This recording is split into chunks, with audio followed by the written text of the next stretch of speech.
Thank you for listening to this episode, and follow the podcast on social media by finding at Prestigious Pod. And if you'd like to be coached on how to live a more prestigious life, you can reach out to me, Chris Beane, at Chris Beane Official, or by emailing the podcast directly at prestigiousinitiative@gmail.com.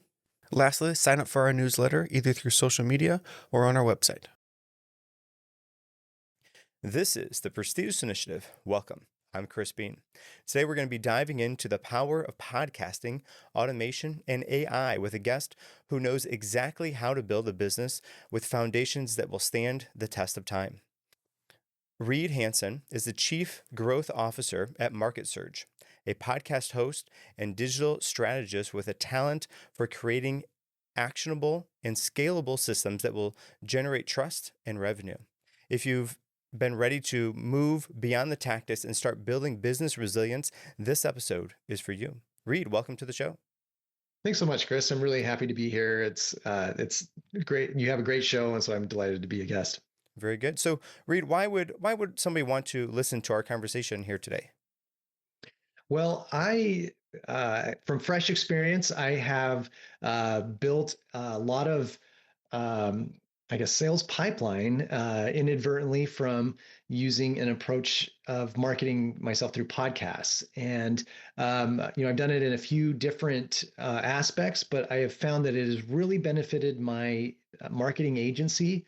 And I've been able to share this with some of my clients that have seen a lot of success themselves. So I'd really recommend this approach for anybody that is considering podcasting or looking for new, maybe non-traditional marketing venues. I think this is a great approach for your business. Well, Reed, okay, I want to hear about your journey with MarketSurge. What initially drew you to podcasting as a growth tool, and give me the backstory for that. Yeah, funny enough, I've been a pretty avid podcast listener since, as long as I can remember. I think I was downloading podcasts on an iPod long before I had a smartphone. So like 08, 07, that time frame. I'm sure there are people earlier than me, but there are podcasts I've listened to for nearly 2 decades, and I just really love the genre. I love that you could go deep into certain niches and you could just really find whatever you wanted. It's conversational, felt more genuine. I liked AM radio, sports talk, things like that when I was growing up, and I just felt like podcasts I could get much more focused. So years later, I listen while I run, while I cook, while I work out, and just was a big fan. But I had always seen it as like a very high barrier to entry activity, just like something I couldn't really do. It's so like removed from what I was doing. I actually bought my marketing agency about 18 months ago, and at the time I had my career had taken me through software sales and marketing, and there were some approaches that I thought I could bring to this marketing agency that would be particularly effective.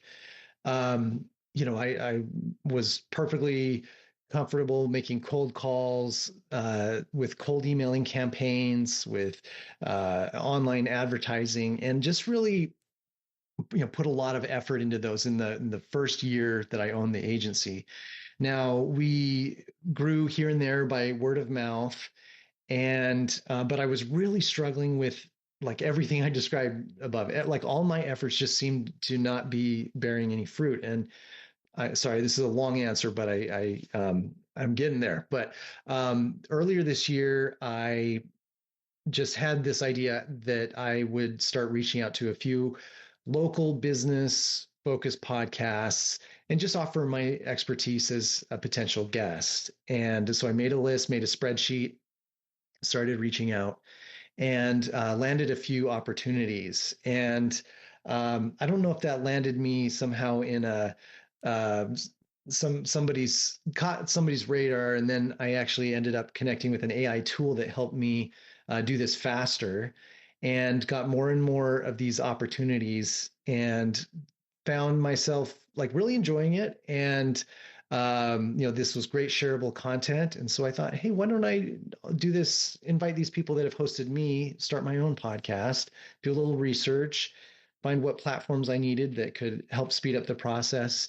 Started my own podcast in March, and I have been, with only a couple exceptions, been publishing twice a week since then, and have made a lot of friends, learned a ton. Uh, I both connected with additional clients and have, added new service offerings through these connections I've made. So it's been tremendous, and so here I am today, and delighted to join Chris, and see what we can uh, see what the interesting things we can come up with. All right. So I got to ask before I get too far and Yeah. forget, you talked about an AI tool to help assisting in all of this. Yeah. Can you share what that tool is? Yeah, absolutely. So, and I'm a big fan. I was engaged by a company called Pod Pitch, so based out of New York City, and they have this great tool that, likes, if you've used a cold emailing platform, there's a few dozen out there that you could use. They have some intelligence. They can customize the actual email that goes out. The cool thing about Podpitch is it listens to podcasts, pulls out quotes that are relevant to and similar to my background. So let's say, like, I heard this on this podcast, and that really aligned with my experience, and and so it makes it more engaging, and Hmm. helps the recipient visualize better what kinds of things I could talk about on the podcast. But it does it in mass. It gets very high placement, and um, like, honestly, the first day I started using it, I think within 3 days I had 5 podcasts booked, and so tremendously valuable. Interesting. I'll have to. I'll be checking that out for sure. Now, Yeah. uh, next question for you from somebody who has a podcast. Mhm. You've been on the receiving end, on the guest end. Are there any, let's say, pet peeves or things that the other shows are doing that are not most efficient? And maybe I'm on that list as well, that are not most efficient in communicating what is going to happen on the show with the guest or in the, let's say, pre-interview build-up. Yeah. Um, Well, I think some of it is about fit. Like, Chris, to your credit, you did a great job. You sent me questions ahead of time. We I actually liked your approach. We did not have a pre-call. Sometimes a prep call is required, and I could see why. Like, this could be anybody, Mm-hmm. and they could just be abrasive or awkward on camera, or there's a lot of potential problems. I feel like I'm pretty go with the flow, and I would prefer not to have to do a pre-call. I'd rather just have some conversations. Maybe I could refer them to past podcasts I've done as help. And so I thought it was super efficient the way you did it. The questions were really pointed and and focused. I think that's like the happy medium. Some will just say, like, here, just book a podcast. I'll show up, and they'll be like, well, tell me about your expertise in zoo zoo marketing. I'm like, I'm sorry, I think we misunderstood each other or something. So that's one thing. And then I think on um uh that's the main thing I've observed. There's a spectrum of that. There have been a few that have been ultra um salesy, and in the sense that they are positioning their podcast as a ramp into being a client with them. Mm-hmm. Now, that's fine, and as long as they're transparent, I'm totally okay with participating. But there were a couple where it was like, I felt like I was getting cornered on the recording, and so it was, yeah. So there's a few pitfalls to avoid. And I think just being a good communicator and consistent, showing up, I think those are the fundamentals to go ahead with. Yeah, I have been through a couple of those sales pitchy, and it's not even a sales pitch. Really is like you're cornered into it because at least for me, I showed up thinking, okay, this is a podcast interview, and we're gonna talk about these things, and it absolutely was not. It was a sales call that they Right. snuck in as a podcast interview, which was, yeah, very interesting. Okay, so you've talked about podcasters and podcasts that they don't really necessarily bring strangers together, but they deepen relationships with current clients. How does that dynamic play out for you and your business? Yeah, so a couple different ways. At first, I had kind of envisioned that as a guest on many podcasts, that I would be able to kind of insert myself in their audience, and people would then contact me, say like, "I heard you on this podcast. I'd like to learn more." Now, quite frankly, that has not been the case.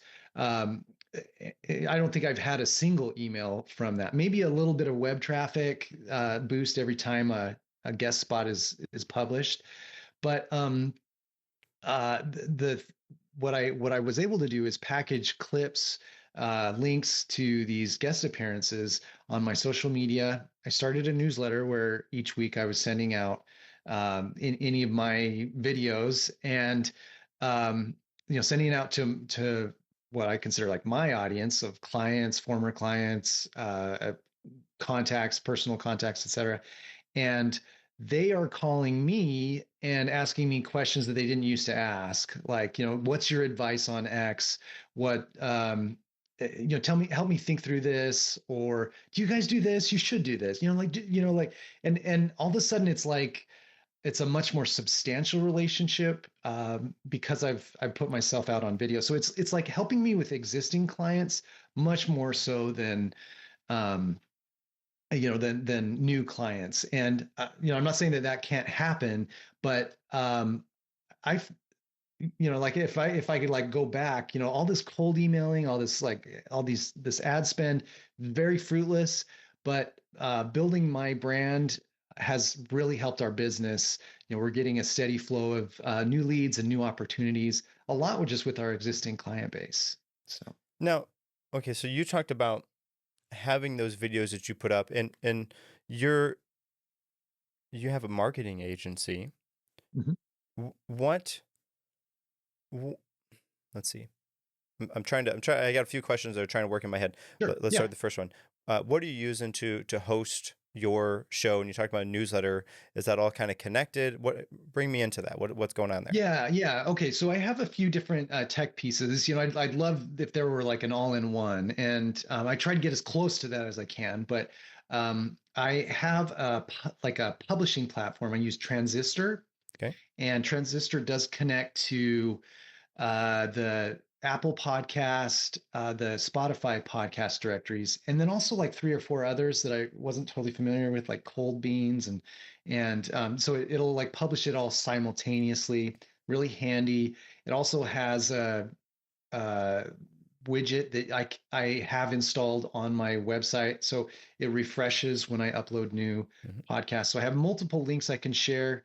One of the tricks I think is sometimes when you're trying to share an audio podcast, it's like, do I share the Spotify link or the Apple Podcast link? And this transistor, it creates a link that I can share. They open it and then they press the Spotify or the Hmm. Apple Podcast button. Just a little, helpful thing. I record my own podcasts and do all the editing on Descript, and Descript is a basically an AI powered video tool. It enables me to. It works a lot like Zoom.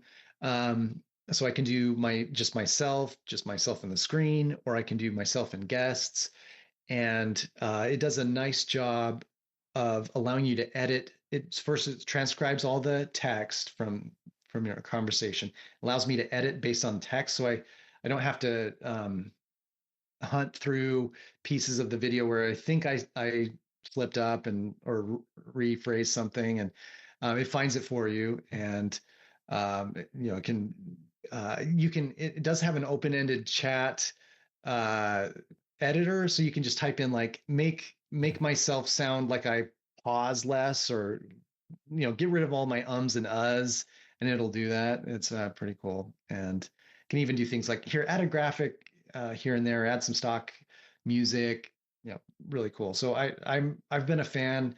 Um, and then the newsletter, I so for my digital agency, one of our big tools is we have a CRM, and our CRM is built on the Go High Level platform.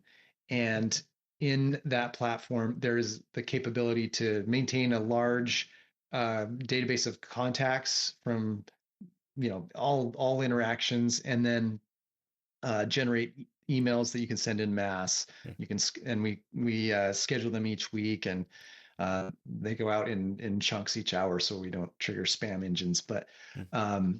we are we have our system. I record periodically, and then it's packaged for the next week, and in a nice newsletter goes out to our client base, and then we'll see like a bump in traffic when it goes out. They click on the link and watch the first few minutes or so. So what I have been using, and Yeah, yeah. Tell me. I Yeah, yeah. promise What do this you is use? not a sales pitch. It really isn't. No, I no, don't no, get yeah. No, I anything want to from hear it. I this, want to hear it. but I've been doing podcasting now for a little while. This is my second slash maybe third show. So my day job, quote unquote, I actually work in the evening time, but I'm a professional martial arts instructor. I started martial arts when I was 11 years old. I knew that was my thing, and now I manage the school. I teach classes. I manage the teaching staff. I manage the office personnel. I write the lesson plans. I write the curriculum. Um, on the rare occasion that the owner comes in and teaches, he follows my lesson plans. And when he's on the floor, I get to kind of he allows me to direct him and tell him what we're doing for that day, which is super nice. My first podcast was all about that, basically how to do that job. And then, I did that with a buddy of mine, and we knew that was going to be a finite thing. And so that ended, all done. Okay, great. Had all the stuff still. Why don't we just keep going? So that's where we turned into the Prestigious Initiative. And then from here, I launched Champion Minutes, which is a daily show that I did every single day. I recorded just a quick minute, give or take, video, posted it up. I turned that into a podcast. I was originally just doing social media things, but I'm like, I already know how to do this podcast thing. I might as well just turn this into a podcast as well. And so, anyways, I've used a couple different tools. Yeah, well, tell The me. tool that I'm I've landed curious. on is Substack. I like Substack Oh, because okay. it is free, doesn't cost anything. It hosts Okay. the video. It sends the video to YouTube, already connect to the YouTube channel automatically for me. Don't have to do anything for it. Sends it there, schedules it. It sends the audio to all the different audio platforms that I could ask for, even like YouTube, podcast, and Spotify and Apple, all the places. And Mhm. then with that, of course, I get to see it's not necessarily a CRM, but I do get to see my subscribers' email address. So I have those, and I can Cool. do newsletters from there. And I don't have it turned on because it seems silly to me to have somebody pay for a podcast. But there is an opportunity to have some sort of a paywall in there for newsletter or for the show or something. So that's the tool that I Very landed cool. on. Super easy to use and schedule out episodes, and the video goes up on their, like, you get their website, but you probably just want to plug that into whatever website you actually have to have that feed. But that video is there. Again, it sends us out, and it does the transcript for me automatically. Based on the transcript, it also does clips. And then on the day the episode goes live, it automatically posts 2 clips to YouTube as well in the short, as shorts. So super Super super cool. nice, and it's all free, Yeah, which is amazing because I'm not making any money doing this podcast. So yeah, that's interesting. It's totally free, huh? yeah, Wow, yeah, impressive. yeah. I've used Well, I knew. Go ahead. Anchor before. I've looked into like Podbean and all, like a myriad of different tools. There, always the turning factor for me was if there was a cost. Nope, that's a no go, because I've done a number of episodes, and I've had zero revenue come in from this. And like I have lighting, I have all my set built up. Like, I've lost money from this, so I don't want to have some sort of paywall to continue doing the show, because that's just is going to be like, well, I'm not going to do this anymore because there's, yeah. So, anyways, that's my quick non-sales pitch. Sales pitch. Substack is great. I like it. That very cool. I had no idea. I didn't know. I knew it was a blogging platform. I actually didn't know you could publish from it. Yeah. Yeah. It's So awesome. that's kind of nice, at least for us. Now, Yeah. all right. So podcast. Can Yeah. you walk me through your strategy? How do you integrate guest episodes, solo episodes, and then Mhm. even some tech deep dives into create a kind of a cohesive content machine? Are those different shows? Do they have different branding or labeling that goes with them? Is it all housed under one? How do you do those? Yeah. Yeah. Great question. I've been fiddling with the format quite a bit. I'm like not nearly as experienced as you, but I started with some interviews of. I think I first started with some clients and then some employees and some other past colleagues, and they seemed to go pretty well. As an interviewer, I had a little bit to learn and had to kind of refine my approach. But then I started with a solo podcast, just deep dive into, I think one of my first ones was AI 101. And I was a little discouraged. My mother, of course, she signs up for the podcast and was giving me critique and she said, "Don't do that anymore. You're not very good at solo." And so, um, but then weeks go by and I just continue with the interviews. And she said, well, and then I looked at the data, and that was by far my most downloaded episode. And I had like 100 downloads over the course of like 3 weeks versus like you know seven, eight, nine, 10 for these interview ones, which really surprised me. I think it might have been something in the title. It was like AI 101 Mm. colon da, da, da, and that might have actually been something people were searching for directly. The but the what I have found is a good mix is valuable.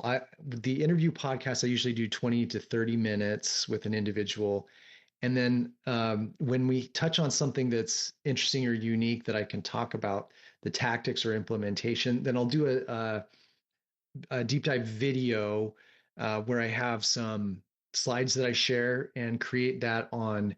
Uh, so I'll have like my head in a bubble here, and then the slides across the center of the screen, and I try to make it talkative enough that it can transfer to an audio podcast. Those I keep to like 10 to 12 to 15 minutes, and I'll create an additional podcast. The good thing about the guest podcasts is that the guests will share them too, and I'm exposed to a whole different audience rather than the same people that see my LinkedIn updates. But yeah, I do like to do the deep dives to go into a little bit more of like, well, we talked about how AI affects SEO, but what does that actually mean? What do you actually have to do on a day-to-day basis to change? Or we talked about how you can use the open AI API for certain things, but like, what does that even, where do you get to that? How does that work? And so I try to be more specific, prescriptive in those uh, talking head podcasts. And as I'm talking on this interview, I try to be interesting, but like I know just like one person talking is challenging, so I keep those shorter. So Well, okay, so that's actually a pretty interesting question. You talked about AI and how that affects SEO. Have you used AI? So, like, let's say you took the transcript for a podcast episode, feed that into OpenAI. Hey, based on this, give me a SEO optimized podcast title and description for this transcript. Is that yeah, Does that work? How does that go? What does that mean? I feel like you've been like surveilling me because that's exactly what I do. Mm, So I in the platform I use as it generates a transcript, I copy the whole thing. I take it to Chat GPT. I have a custom agent for my podcast. So there's several aspects to it. Like I need to prepare questions each time. I need it to scan the business website. It's the writings of this person that's been on, or maybe some social media feeds. And so I'll plug in those links and I'll say like, help me prepare questions and like a quick brief on this person so I can introduce them and have an interesting conversation on my podcast. Now, fast forward after the podcast is recorded, I take the transcript and I literally ask it for an SEO optimized, interesting, engaging uh, show notes set for YouTube and podcast and a compelling title. And yeah, and then I paste it in and publish. And I have also toyed around with. I, I haven't really seen like a huge uptick, but I have toyed around with using ChatGPT to generate visual assets for like a placard. I don't know what the term is, like a card that is like the title card Oh, hmm. for A the thumbnail? video. Yeah, the thumbnail Yep. or and so it's like I've got like an avatar, and I've in some cases like I was interviewing somebody in logistics, and I like they put myself in like a trucker costume and whatever whatever that means, like Sure. I think that's actually what I typed, but it made me look like I was a trucker, like a cartoon trucker, and I've done that a few different times. It's kind of helpful, kind of fun. I didn't notice it like really boosted the podcast more than the others, but there's a lot of ways that you can use it. Um, and and another angle I've taken too with some of my recent podcasts is I thought that the interview, just like talking about people's backgrounds, was maybe less unique, and so I pivoted a little bit to bring in some uh, modern events, like things that were happening, whether it's in the marketing world or the tech world. So sometimes I'd find them, uh, like you know, ChatGPT releases this new agent, or Google VO is now the most powerful video generator, or recently the CEO of Astronomer got caught at the Coldplay concert, Hmm. and so we had discussion like, what would you do in that CEO's shoes, or you're the new head of HR. How do you repair relationships with the employees? Things like that. So try to make it current. Okay, so we are cut from the same cloth, I think, because I Yeah. have done a number of podcast interviews, and hopefully this doesn't happen to you, but unfortunately, it seems to be the way this goes. You do all this prep work for a guest, you sit down, you get ready, and then crickets, nothing. They don't show up. There's no like they didn't message you, they didn't say they weren't going to be here. They just Yeah. don't show up. And then you reached out to them, and you did all this work and nothing. So I've unfortunately sat through that more times than I care to share. So I created an AI using ChatGPT, and I didn't create an AI. I used ChatGPT Mhm. to create a prompt that has, I don't know, it's crazy long, tons of iterations. I think I spent like 6.5 or 8 hours or whatever just building the prompt. But I've got it set up now where I can share the person's name. I'm going to have this person on the show. Here's the information that I have about them. So, like, if I get an email or the About Me page of the website, I send it over. It searches the web Oh, cool. for it. It knows enough about my show. So I trained the prompt. I added all of the transcripts and stuff for my show. So it knows enough about my show. It gets the information for the guest. It connects those. It gives me social media postings, hashtags to add, the title, the description, the questions. The whole thing is scripted out. Now, the wonderful thing is, I sit down. I don't read it word for word. I use that to give me a starting point to direct me for the conversation, and we branch out. Sometimes I ask all the questions. Sometimes I ask like 3 of the questions, but I use it as a starting point just to guide the conversation. I'm fortunate enough to know a little bit about a lot, I think, and that I think has served me very well and helpful. I also ask sometimes the dumb questions because I'm totally okay with that, because otherwise I don't know and nobody else knows. Um, Mhm. but having that has been so helpful, because otherwise I have to spend an hour and a half or 4 hours or whatever deep diving trying to find all this information about this guest. I sit down and they don't show up, Right. which is so disheartening. When that happens, and then you try to contact them and it's crickets.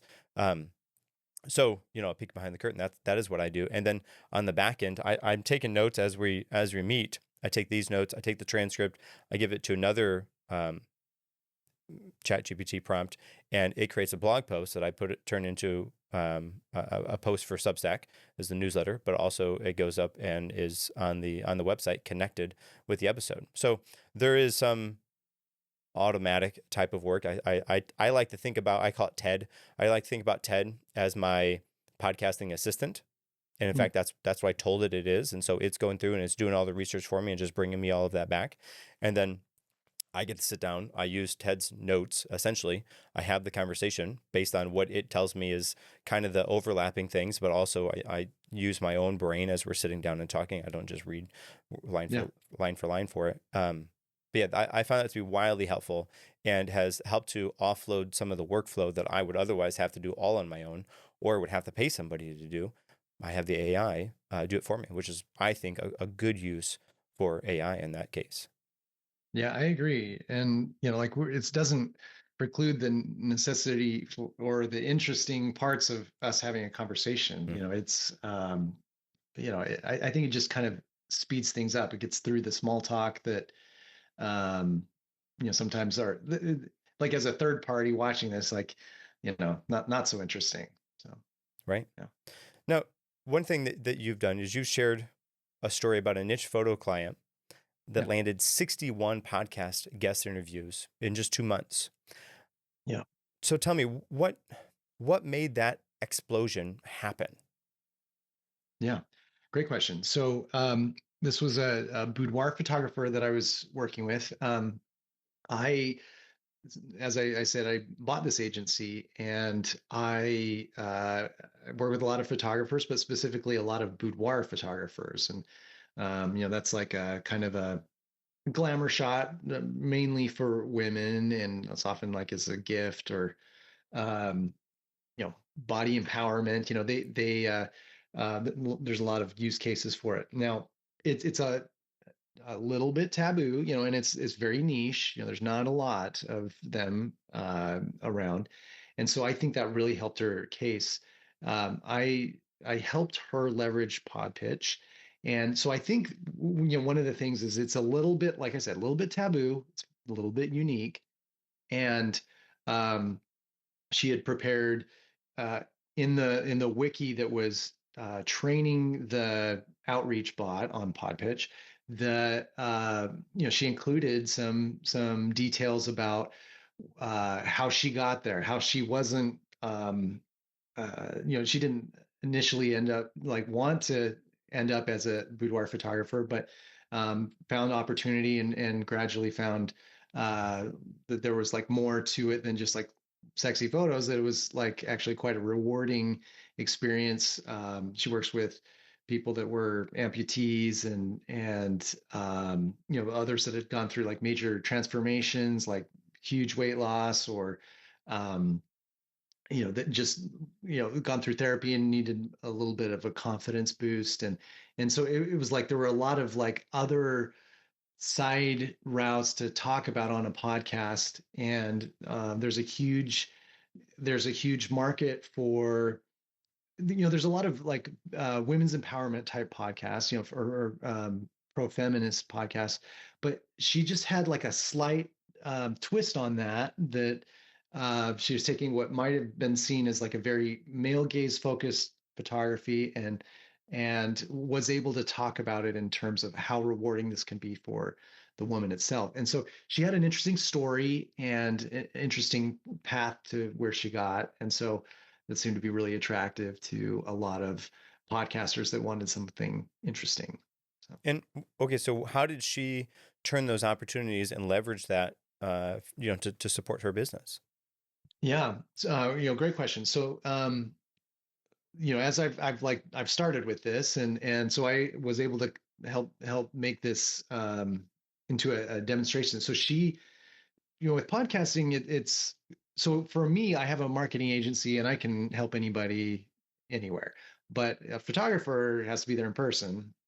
And so it was a little, it's not like she was only doing Chicago area podcasts. So that was she was doing podcasts with people all over the world, and um, she was just trying to maximize her reach. And now her approach was that she was able to repurpose this content, and she has a community, a very tight knit community on Facebook that is focused on women's empowerment. And she was sharing these videos and with like long posts and describing their conversation. And similar to me, it helped them see her as like a thought leader, so to speak, like as much as you can be as a photographer, or an expert, or somebody that's just more than just a service provider, that they're like um, somebody working with a cause. And so I was able to kind of elevate her craft beyond just the photography service. And um, she just found those particularly engaging social media posts, and um, great conversation starters. And she was, I think she was benefiting from the backlinks as well. So not too different from my approach and the results I've seen. I think she was just a very appealing uh, candidate as a guest, and was able to see a lot of success. So I guess if you're in an interesting business and you can tell an interesting story, that really will help you get more opportunities. Okay, so speaking of businesses, business owners Yeah. being on podcasts, Mhm. what would you say are some underestimated benefits of being on a podcast for business owners? Yeah. Well, we were talking briefly before we started. I think that the communication skills you get, speaking extemporaneously, um, whether or not the questions are given to you ahead of time, you have to think on your feet, and you have to, practice your pitch and Mhm. describe why what you do is valuable, or what you do is um, interesting. And I found early on that I had to actually think about it, and I'm like, well, or I'd get questions that maybe seemed obvious or basic to them, but I'd never contemplated. And um, so I'm thinking in the moment, and was able to refine my pitch for my business, take me down some directions for strategy for my business that I maybe hadn't considered. Um, I think it also is a tremendous networking tool. I've made a lot of good friends this way, people that I've, um, you know, as I said, Chris, I would love to have you on my podcast. I like to, I do like to return the favor, and I find that people that are doing podcasts for whatever reason are very like magnanimous and friendly, and they share their knowledge, and uh, will send referrals when they can. And and I'll do the same. I like to meet people with specific expertise, and benefit from what I can. So there these intangible benefits. Intangible sounds like less, but they're actually like a very worthwhile use of time. And um, so I'd say that they're like intangible, but like very significant. And Well, it's kind of things like that, kind of like having a coaching call with somebody. yeah, If anything, it's a coaching call with somebody that is just asking you questions so you can get more solid on your ideas that you're using to run your business with. right, right. I know Yeah, no, that's a great way to for describe it. myself, I talked about one of the other shows called Champion Minutes. I did a video every single day for that. And part of the reason I did that is because I wanted to challenge myself to be able to answer key questions off the cuff. And so I literally got a question, boop, okay, record. And I sent up almost, let's say 90% of the time, that first recording I did, pow, that was the one that is that show. Because I wanted to be able to answer those questions. I never wanted to be kind of, let's say, stumped on one of those questions, and it allowed me to get a little bit more precise, a little bit more understanding for myself. And so I use that in that kind of way. Now, being a podcaster, having the analytics is something that I'm watching all of the Yeah, time. yeah. How do you use your analytics to kind of give you a growth roadmap for MarketSurge? Hmm. Uh, Specifically for the podcast Yeah, analytics? sure. Yeah, let's go with that. And then, what other analytics are you watching for that? Yeah, I do have kind of a young and small podcast. And so um I wish I had richer data. So I don't know that I have a ton.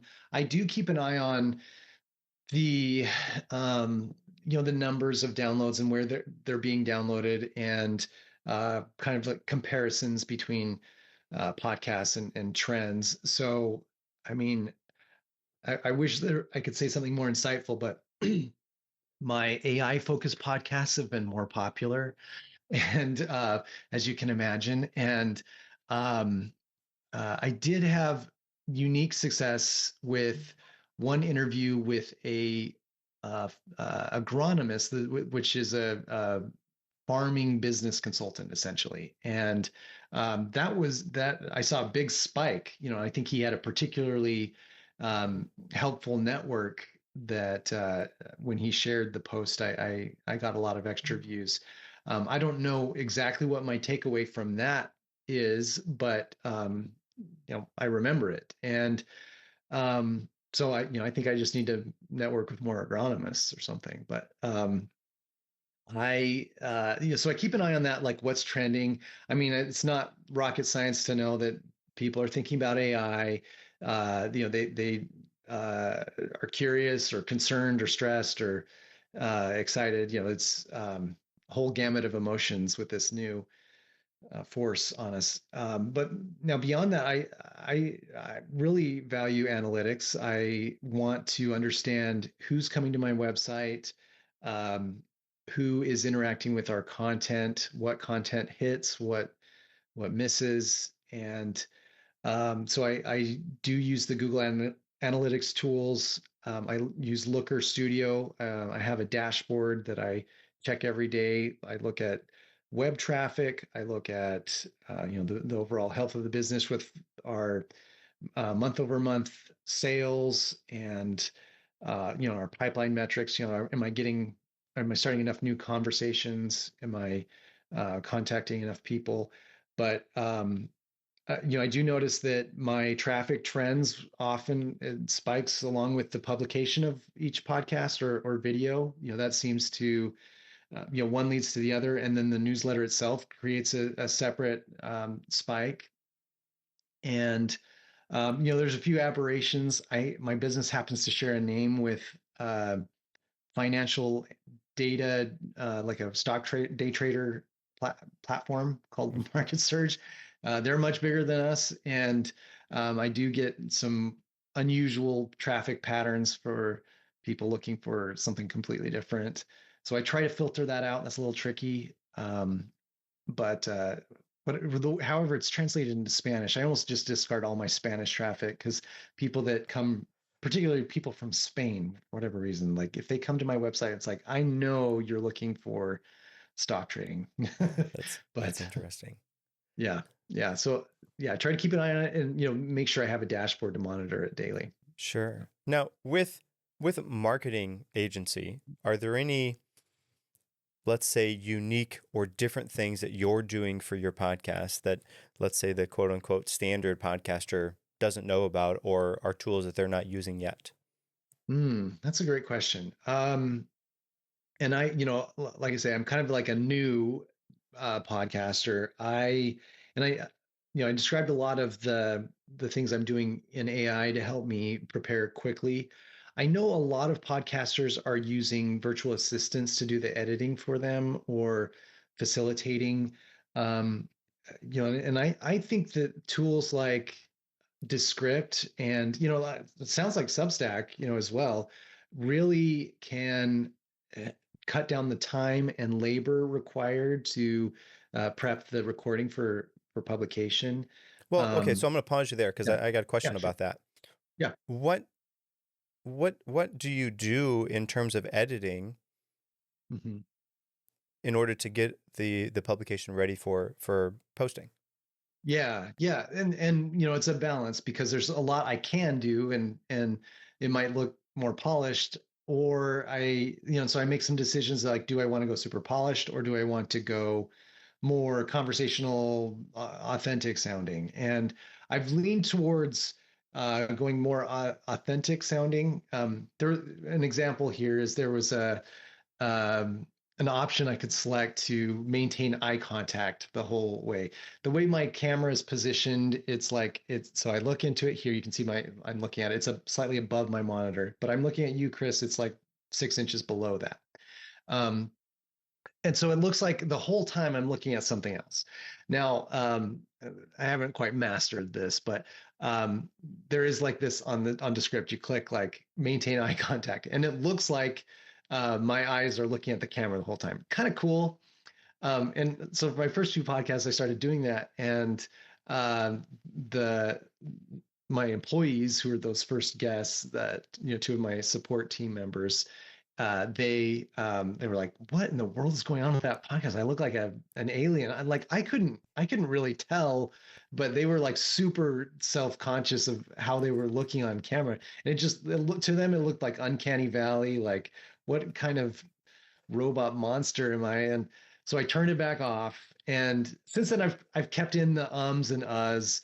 I will often in my intro, I'll stutter and I'll clean up like an intro, but I haven't cleaned up much besides that. No, I just like it to sound real and maybe allow people to get to know me a little bit better. But now when I do my solo podcast, so I do like to play with the format. I like to drop in images, like have the camera zoom in or add text. Um, stock photos. I do like to have soft music underneath when it's just me talking. So my solo podcasts, I think, just to make them more interesting, they're more heavily edited, and I will cut out the ums and uhs in those and reduce the pauses in when I talk. And um, I do have a teleprompter app. Which I think, as I look back on some of my videos, I can tell I need to do better about that. But um, and like you say, you use an outline. I've been using word for word.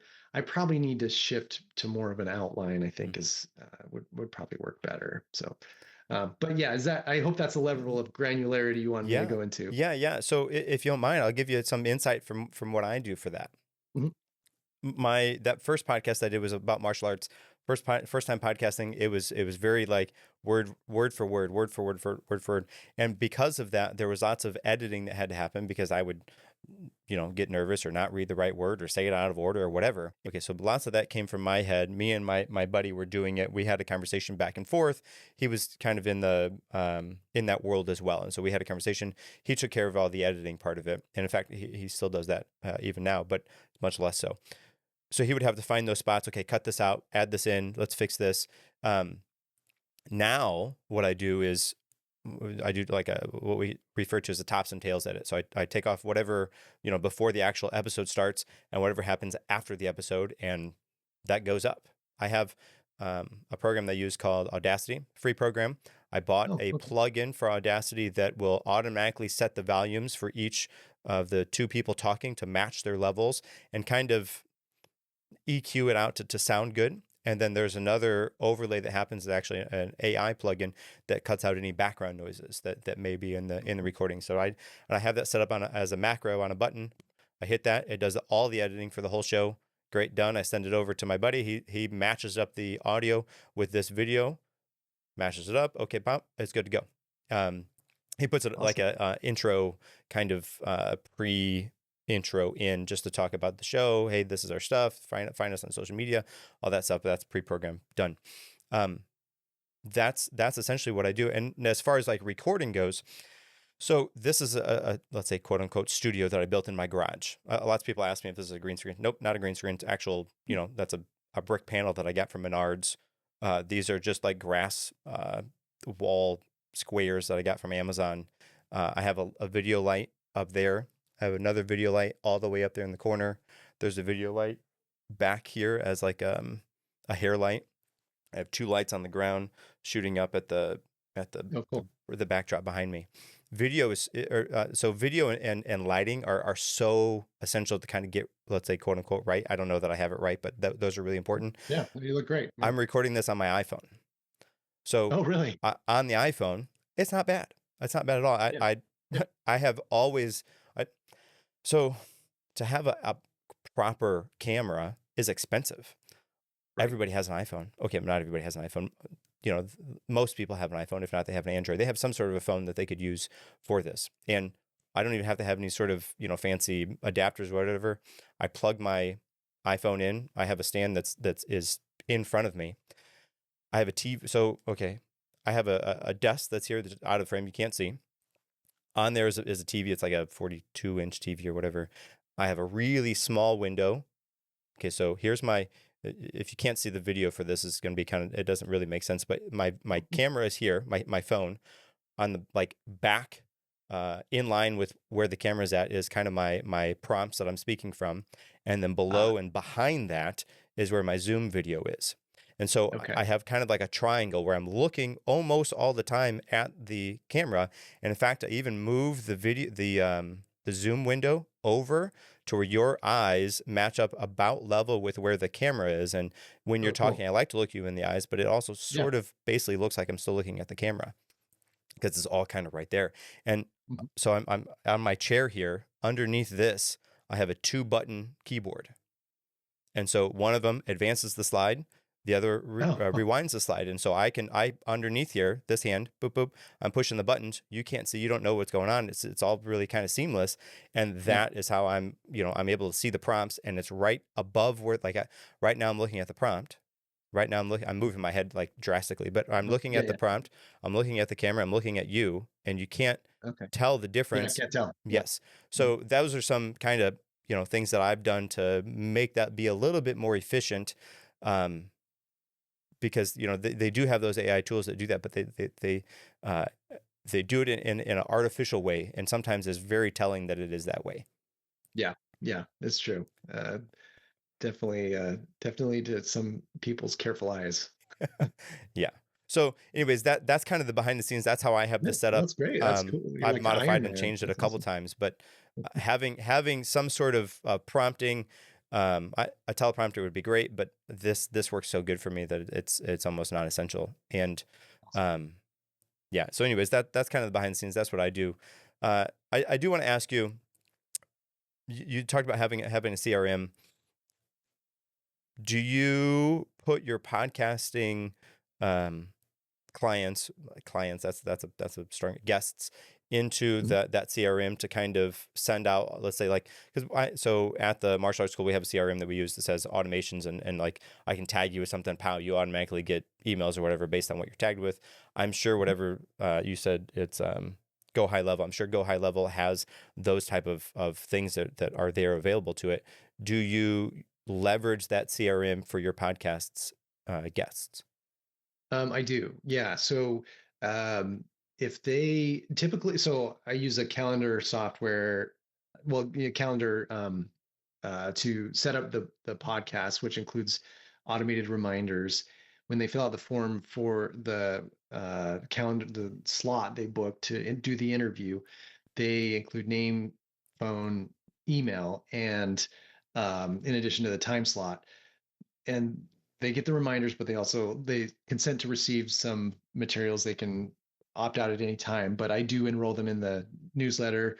For one, it's to see when it gets published, and but also um, it's a good way to stay in touch. And if they down the line need my services, I think that's a great way to stay top of mind. So Yeah, and then of course they can opt out if it's totally irrelevant, but sure.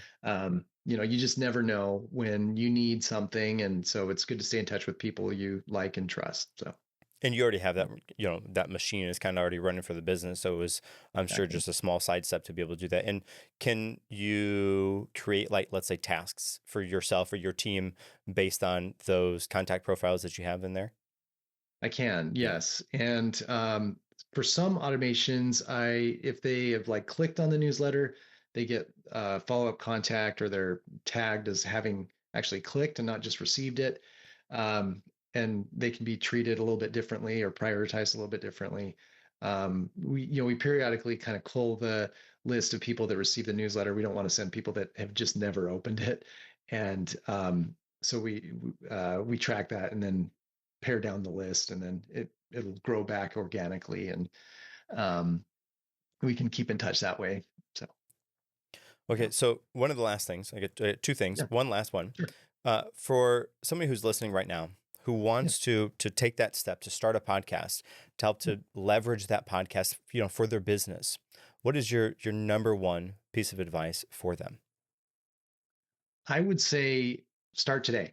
So my number one piece is it is you already, if you have a phone, you have enough to start recording. And I learned a lot by doing and then playing it back. And then I found like, oh gosh, I'm such an guy. I've got to really work on that. Um, so, but the so that is something that you could start on today. You don't have to have a topic, just start talking and practice and see what you sound like. Do you need to make adjustments in your overall presentation? Do you need to find something more interesting to talk about? Do you need a different backdrop? Do you need better equipment?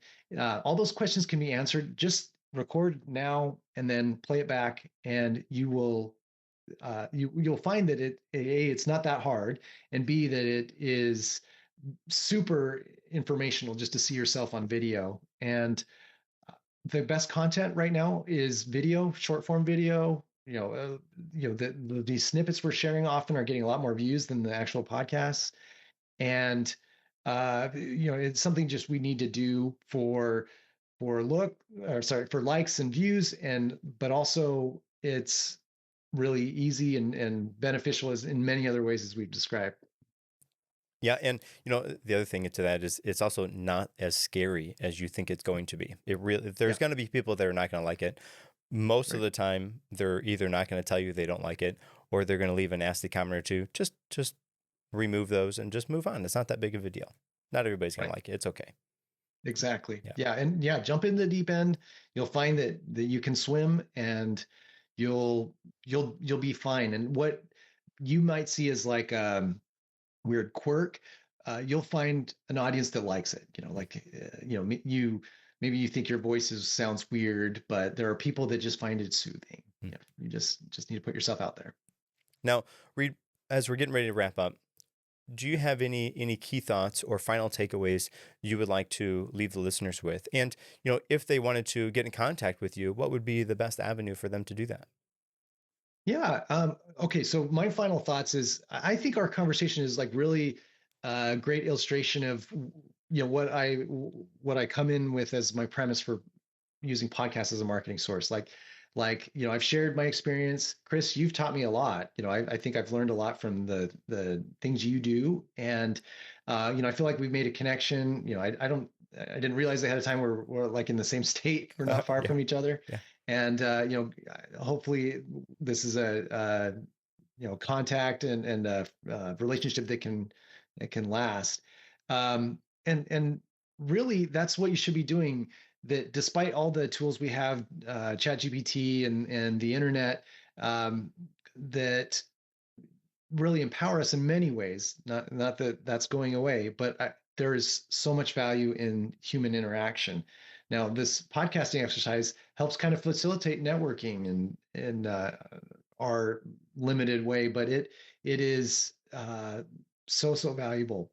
Now, if anybody wants to talk more, I'm always looking for great guests for my own podcast.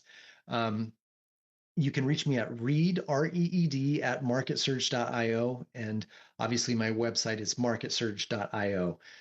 Would love to talk to anybody. I enjoy networking and would love to help you with my network. Or if you're looking for marketing services for your business, let's talk. Thank you. And, listeners, podcasting, automation, AI, they're not just buzzwords. They're tools that, if used intentionally, can help you build a business that is both profitable and also deeply impactful. Listeners, again, if you learned something, if this was helpful for you, and just a small thing, just share, like, subscribe, and that just it means the world to us, and it helps the show out tremendously. Until next time, remember, make every day count.